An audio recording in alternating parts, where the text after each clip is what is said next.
Elijah is 6 weeks old, but he's already had a lifetime of pain. The cry is a very distressed one, a very high-pitched one, and no effort to console seems to help the baby. His mother was addicted to painkillers and whilst pregnant took the heroin substitute methadone to wean herself off. Her son, born with crippling withdrawal symptoms, had become dependent on the drug. The babies generally within 12 to 24 hours have significant symptoms of withdrawal from those narcotics, crying, vomiting. It's a very, very painful, agitating process for them. New figures reveal that in a decade, the number of babies born this way has quadrupled. Elijah's mum Jessica is only 27, and this isn't her first child that suffered drug withdrawal. Her last baby went through it too. She first took painkillers for a bad back.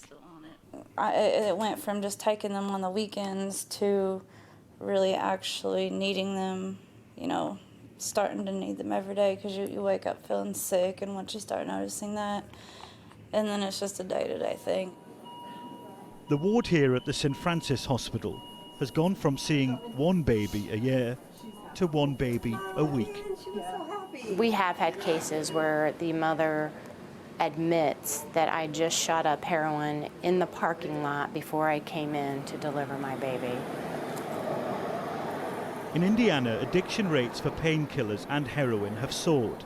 Hospital figures show there's a heroin-related overdose every single day. A few years ago, meth was all the rage around here, and in fact across the United States. But times have changed. The drug of choice here in Indiana became the humble painkiller, a very strong one from the opiate family, the same family as heroin. So how could this growing epidemic affect these babies in the long term? Scientists say withdrawal could change a baby's DNA imprint forever. These imprints can become heritable, can be passed down from one generation to the next.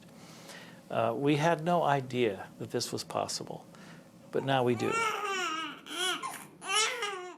The result is a ward of mothers like Jessica racked with guilt.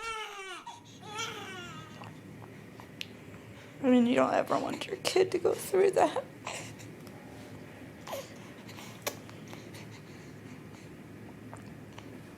But I'm glad, he's getting the help that he needs.